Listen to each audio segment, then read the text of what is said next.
kanalimizga xush kelibsiz. Barcha muxlislarimizga tashakkurlar izhor qilgan holda kanalimizning yangi mehmonlariga iltimos kanalga obuna bo'lib, qo'ng'iroqcha va like belgilarini bosib qo'yishni unutmang deb so'rab qolamiz. Shunda siz bizning kelgusidagi yangi, ajoyib, qiziqarli, ehtirosli hayotiy hikoyalarimizdan birinchilardan bo'lib xabardor bo'lasiz. Aytgancha, hikoya egalarining ismlari ba'zi bir sabablarga ko'ra o'zgartirilgan. Lobar, uxlayapsanmi? Erimning eshikni taqillatib ochgani va do'rillagan ovozdan cho'chib uyg'ondim. Asabiylashsam-da erimga bildirmadim. Asabi chatoq. Voyinkomatda охрана bo'lib ishlaydi. 15 kun kunduzi, 15 kun kechasi. Shunga asabiy bo'lib qolgan. Yo'q, Komil akam, keldingizmi? Ovqatni istaymi? Sovuq qolgan dedim uyqusirab. Yo'q, qornim to'q. Ishxonada hamkasblar bilan o'tirdik. Erimning ovozidan masligi ayon edi. Kiyimlarini palab-partish yechib bir ich kiyimida bo'lib o'ringa o'zini tappa tashladi. Voy, rosa charchadim. Kel Lobar, bir hordig'imni chiqar deb meni o'ziga tortdi. Men kuni bo'yi kollejda o'quvchilarga dars beraverib charchagan edim, lekin nima qilay? Erning aytgani qonun. Sochimni bir tomonga olib erimga yaqinroq surildim. Jonim, kel o'zing, men rosa charchabman o'zi ham dedi erim. Meni o'zim ham charchagan bo'lsam ham yo'q deya olmay o'rnimdan qo'zg'aldim. Shu payt men qo'rqqan va kutganim bo'ldi. Har safargidek 2 daqiqaga yetar yetmay erim oh-voh qilib tinib qoldi. Men zarda bilan o'rnimdan turdim va dushga kirib ketdim. Ha, mening tungi hayotim 2 yildan beri shunday o'tmoqda. Yetmaganiga 2 yildan beri onalik baxtidan ham mosuvoman. Erimga doktorga boraylik desam ko'nmaydi. Demak, unda ayb va buni o'zi yaxshi biladi. Odamlar orasida pushsiz degan tamg'adan qo'rqsa kerak. Kollejda shuncha erkak hamkasblarim doim menga xushomadda bo'ladi. Sababi ham chiroyliman, ham qomatim kelishgan, ham doim o'zimga qarab did bilan kiyinib yuraman. Lekin o'zbekchilik tushunasiz bu yog'ini. Ba'zan katta kurs bolalari ortimdan ko'zlarini lo'q qilib qarashganida o'zimdan faxrlanib ketib keyin jahlim chiqardi. Nega meni peshonamga bunday bitilgan ekan?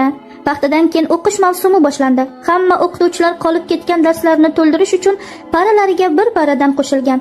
Menda ham bugun naqd 4 para bor edi. Xayriyatki bugun ishdan so'ng majlis yo'q. Aks holda qorong'uda uyga qaytarkanman. Yana xursand bo'lganim erimga bugundan kechgisi meni 10 dan 10 gacha. Endi narsalarimni yig'ib chiqib ketayotsam, fizika fanidan kelgan men tengi yoshgina o'qituvchi yigit oldimga keldi. Uzr, sizni ismingiz Lobarxona? Men, ha, shunchaki Lobar deb chaqiravering deya javob berdim. Yaxshi Lobar, uzr. Hafsalangizni pir qiladigan yangilik olib keldim. Direktor majlis qilyapti xonasida. Men, qari cholga yana nima kerak ekan deb jahl qildim. U ham kulib yubordi. To'g'ri aytasiz. O'sha qari cholga nima kerak ekan shu mahal? Ismim Zokir, qo'l uzatdi u menga. Ha, uzr Zokir, tanishganimdan xursandman. Men ham unga qo'l uzatdim. Shu bilan birga mendan baland va savlatli, qalin qoshli, xush surat yigitga zimdan nazar ham solib qo'ydim. Ichimda halitdan qorin solgan badqavoq erim bilan taqqoslab kayfiyatim tushib ketdi. Xo'sh, ketdikmi? Xayolimni buzdi Zokir. Ha, ketdik. Direktor uyiga shoshilmayapti shekilli, rosa 1,5 soat vaz o'qidi. Yaqinda qanaqadir ablosnoydan tekshiruvlar kelarkanmi? Ish qilib hamma hujjatlari joyida bo'lsin ekan. Shuni 2 og'iz gap bilan aytsa bo'ladi-ku. Majlis tugab hamma birin-ketin chiqib keta boshladi. Men va Zokir o'qituvchilar orasida eng yoshi bo'lganimiz uchun yoshi kattalarga yo'l berib burchakda qolib ketdik. Shu payt qari direktorimiz oqsoqlanib oldimizga kelib qoldi. Xo'sh, jiyan, ishga ko'nikib ketdingmi? Qarasam u Zokirga gapiryapti. Boya uni qari chol deganim esimga tushib, damim ichimga tushib ketdi. Rahmat tog'a, ancha ko'nikib qoldim. Ha, yaxshi. Siz qandaysiz, Saidova? O'quvchilaringiz to'polon qilishmayaptimi? Menga yuzlandi direktorimiz. Yo'q, domla, qilishmayapti. Hammasi yaxshi dedim duduqlanib. Juda soz, juda soz. Bo'pti jiyan, singlimga salom aytib qo'y dedi Zokirga qarata. Xo'p tog'a, siz ham yaxshi dam oling. Direktor chiqib ketishi bilan Zokirga aybdorni boqdim. Uzr, men bilmay. Ishimni oqini ko'rsatib o'zimni oqlagan bo'ldim. Hech qisi yo'q, rostdan ham tog'am ancha mayda gap bo'lib qolgan. Qarilik alomati shekilli. Tag'in o'zlariga bu haqida aytmagan, naqdgina boshimni oladi deya kuldi Zokir. Yo'q-a, yurak bormi bunga dedim javoban. Zokir men hozir deb kollej ortiga o'tib ketdi. Tashqariga chiqsam qorong'u, qo'rqib ketdim. Erimga telefon qilib meni olib keting desam soat 8 dan ishxonasida ekan. Boray deb telefonni jahl bilan o'chirdim. Zokir ham meni tashlab qaygadir ketdi deb qo'rqib endi 2 qadam tashlagandim. Mashinasini farasini margat qilib Zokir Sparkda kelib qoldi. Endi meni tashlab ketdi, yaramas deyotganmidingiz dedi Zokir o'zini yonidagi eshikni ochib. Men quvonib ketdim. Ha, rostdan. Qorong'idan qo'rqaman axir. Menga javoban Zokir uyingizgacha olib borib qo'yaman. Pochcham to'g'ri tushunsa kerak dedi kulib. Pochchangiz menada, hozir bir o'zimman. Shunday deyishga dedim u ichimda o'la, nega unday deding? Balki seni noto'g'ri tushunib har xil o'ylasa deb o'zimni qo'ydim. Ha, unda bemalol sizni tashlab o'taman. Hokimiyatning ko'chasida turasiz-a? Men hayron qoldim. Ha, qayerdan bilasiz? Men ham o'sha ko'chada sizlardan 5-10 uy narida ijaraga uy olganman. Qishki akam bilan yangam ham shu yerda turib ishga qatnaydi. Hozircha men ham sizga o'xshab yolg'izman. Zokir oxirgi so'zlarni qandaydir boshqacha aytdimi yoki menga shunday tuyuldimi? Unga ko'z qirimni qarasam, o'tirganda yubkam surilib ochilib qolgan sonlarimga qarab qo'yapti. Sekingina yubkamni pastga tortdim. Bir o'zingiz osh-ovqatdan qiynalmayapsizmi? Gap yo'g'ida so'rab qoldim. Endi bilasiz, bo'ydoqlarni Rolton lapshasi bilan tuxum bor bo'lsin-da baxtimizga. Baribir issiq ovqat ichib turing-da, dedim kuyunib men. Zokir bo'lsa, ishdan charchab borsam, ustiga ustak ovqat qilishni bilmayman. Aksiga olib shaharda qarindosh tanishlar ham yo'q boray desam, dedi mayin kulimsirab. Ichimda unga rahmim kelib ketdi. Kel, shu bugun bir savob qilay dedim o'zimga o'zim. Qo'shnilarimiz ham bizga o'xshagan ishdagi odamlar. Biz bilan ishi yo'q, hech kim bilmaydi, uni uyiga taklif qilsam. Zokir, agar xohlasangiz biznikiga yuring. Darrov biror issiq ovqat tayyorlayman, yeb ketasiz dedim. U esa, "Yo'q, sizni ovora qilib qo'yaman" deb javob berdi. Ovozidan xursand bo'lganini sezdim. Ovorasi yo'q, baribir o'zim uchun ham qilaman-ku. Zokir darrovda ko'na qoldi. Mayli unda. Uyimga yetib kelgach, Zokir mashinani har ehtimolga qarshi ozroq nariga qo'ydi. Uni mehmonxonaga boshlab kirdim. Televizorni yoqib, o'zim kiyimlarimni alishtirgani xonamga kirdim. Ichimda xavotirda edim. Xuddiki kimdir kelib qoladigandek, meni xiyonatda ayblaydigandek. Qayerdan ham chaqirdim uyimga, endi ket deya olmayman-ku. O'zimni ahmoqligimdan o'zimni ko'yib, kofta yubkamni yechib, egnimga zamokli xalatimni kiyib chiqdim. Oshxona mehmonxonaga qarama-qarshi edi. Meni taqtuq qilayotganimni ko'rib Zokir o'rnidan turib keldi. "Keling, sizga yordam beray, har holda archa rozalashga yarayman." Men xijolat tortib, "Yo'q, siz bemalol, men o'zim" dedim. "Siz o'zingiz ham mendan battar charchagansiz. Keling, yo'q demang, bering masalliqlarni." U shunday degach, tog'orachada moshxurdaning masalliqlarini unga berib, o'zim go'shtni maydalay boshladim. Zokir umuman xushchaqchaq gapga chechan yigit ekan. Har ikki gapni birida meni rosa kuldirdi. U bilan hazil-huzul qilib moshxurdani ham pishirib qo'ydik. Oh, bunchayam qo'lingiz shirin bo'lmasa-ya. Maqtovni ham ko'pirtirdingiz-da, birga qildik-ku. Tag'in ovqat qilishni bilmayman deysiz. Tuppa-tuzuk oshpaz ekansiz. Zokir esa, "Yo'q, baribir ayol kishining qo'lidan ovqat yeyish boshqachada. Menga ham sizdek rafiqa uchrasinda ish qilib" dedi kulib. Unga qarab maqtovidan qizarib jilmayib qo'ydim. U ovqatdan so'ng ketarkan quyuqqina qilib xayrlashib, qayta rahmat aytib chiqib ketdi. U ketishi bilan yelkamdan tog' ag'darilgandek yengil tortdim. Xayriyat, biron kimsa bilib qolmadi uyimda begona erkak bilan ekanligimni. Nimalar qilyapman o'zi? Dasturxonni yig'ishtirib dush qabul qilib uxlashga yotdim. Ertalabga erimga nonushta tayyorlab o'zim ishga ketdim.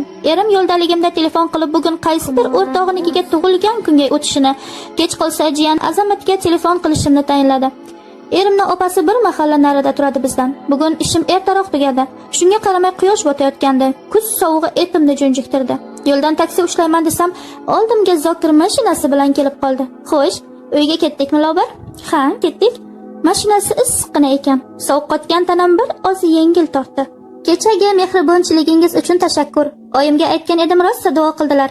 Uning kulib turib aytayotgan maqtovlaridan yog'dek erib ketib, qanday qilib bugun ham yuring deganimni bilmay qoldim. U esa bunga jon deb rozi bo'ldi. Bilmadim, nega unga bunday dedim. Balki ichimda undan nimadir xohlayotgandirman. Buni tan olishga qo'rqardim. Zokir mashinasini yana uzoqroqqa qo'yib, shundoq yo'lishdagi mini marketga chopib kirib ketdi. Men darvozani qiyo ochiq qoldirib o'zim ichkariga kirdim. O'z boshimni almashtirgunimcha u kelib qo'lidagi narsalarni oshxonadagi stol ustiga qo'yayotgan ekan. "Ovora bo'lib nimalar olib keldingiz?" dedim sumkaga nazar solib. Shunchaki mehribonchiligingiz uchun tashakkur tariqasida." U paketdan bitta Mona Lisa vinosi, bir plitka shokolad, kolbasa, tuxum olib qo'ydi. "Bugun ko'p ovora bo'lmang, siz ham odam. Mana, ulardan biror narsa tayyorlarsiz" dedi. Men qonimga singan itoatkorlik bilan uning aytganini qildim. Ovqat tayyor bo'lgach, u vinoni ochib ikkita piyolaga quydi. Hozir nima bo'lishini sezib turardim. Ozgina ichaman, boshim aylanadi, keyin tegajog'lik qilishni boshlaydi. Bu haqida ko'p joylarda eshitganman, o'qiganman. Shu sabab uni rad etdim. "Agar xafa bo'lmasangiz, men o'zim ichsam nima deysiz, Lobar?" "Bemalol, siz erkak kishisiz-ku. Tushunganingiz uchun rahmat." U och qoringa orqama-ketin 2 piyolani ichib yubordi. Avvallari ko'p ichmagan shekilli afti bujmayishidan bilsa bo'lardi. Bilmadim, uni nega uyga taklif qildim. Balki erimdan kutmagan mehrni undan kutayotgandirman. Uning qo'ng'ir sochlari-yu qop-qora qoshlari ostida menga doim kulib boqadigan moviy ko'zlarim bilan to'qnashdi. U narigi tarafdan turib qo'lini uzatdi. Stol 2 kishilik bo'lgani uchun mening qo'llarimga bemalol yetardi. Darvozamiz noxosdan taqillab qoldi. Sapchib o'rnimdan turdim. Zokir dovdirab qolmay kiyimlarini olib ichkari xonaga kirib ketdi. "Kim u?" so'radim eshikni ochmay. "Menman, och Lobar." Bu erim Kamol akam edi. Yuragim qinidan chiqqudek bo'lib qo'rqib ketdim. Hozir deb eshikni ochdim. Ha, tinchlikmi? Buncha ranging yo'q. Ha, ishdan ozgina toliqqandim. Qon bosimim oshibdi shekilli, ko'nglim aynayotgandi dedim og'zimga kelganini valdirab. Tinchlikmi? Tug'ilgan kunga bormoqchi edingiz? Ha, dedi erim. Shoshganda jo'ramga olgan sovg'am qolib ketibdi. Shuni olgani keldim. Erim ichkariga kirib keta boshladi. Men esa lablarimni tishlab qo'rquvdan dag' titrab qoldim. Mana shu la'natini unutmaganimda jo'ramni uyi oldidan qaytmasdim. Erim qo'lida ajdar boshli chiroyli xanjarni olib chiqdi. Rostdan tuzukmisan? Ha, siz bemalol borib kelavering, men bir uxlab tursam o'zimga kelib qolaman. Mayli, unda yaxshi qol, eshikni qulflab o'tir. Erim labimdan yengilgina bo'lsa olib chiqib ketdi. Eshikni yopib unga suyanib qoldim.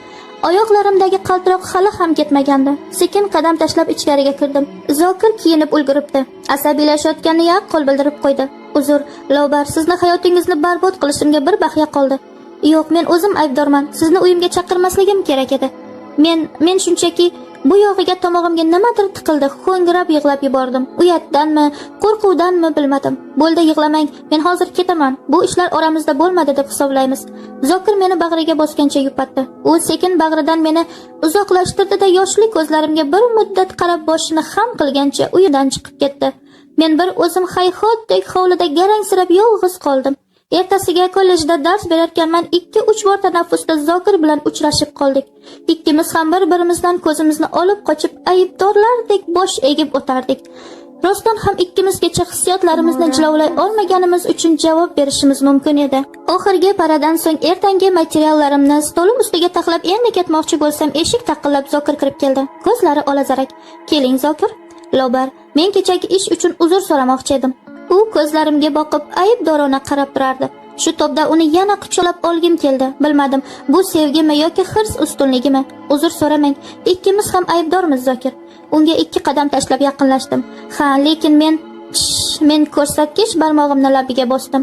Koridorda hech kim yo'qligiga amin bo'lgach, avval Zokir, undan keyin men ham chiqib ketdim. Uyga qaytganimda erim xurrakni otib uxlab yotardi.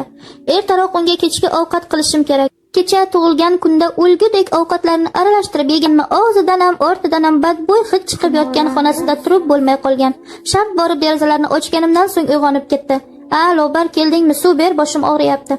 Hozir unga bir banka sovigan choyni olib kelib berdim. Bir ko'tarishda sipqordi-da, kekirgancha o'rnidan turib yuvinishga ketdi.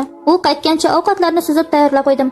Ovqatni yedi-yu ishga ketdi. Men bilan na gaplashdi, na holing qanday deb so'rashdi. Go'yo unga faqat xizmat qilish uchun tekkandekman. Alam qilib dasturxonni yig'ishtirarkanman, birdan yana Zokir bilan kollejdagi voqea xayolimga kelib kayfiyatim ko'tarildi. Telefonni qo'limga olib beixtiyor Zokirga qo'ng'iroq qilib yubordim. Alo? Bir zumda uning yoqimli ovozi eshitildi. Alo, Lobar. Zokir, sizni kutyapman. Xo'p. Qisqagina suhbatimizdan bir-birimizga kerakligimizni anglab yetdik. Darvozani qiya ochib o'zim Zokirni kuta boshladim. Men endi erimdan qo'rqmas edim. Hatto bilib qolgan taqdirida ham baribir edi. Nihoyat uzoq kutilgan yangilik yuz berdi. Men farzandli bo'laman. Kimdanligi men uchun ahamiyatsiz. Nima bo'lganda ham onalik baxtini va nihoyat men totib ko'raman.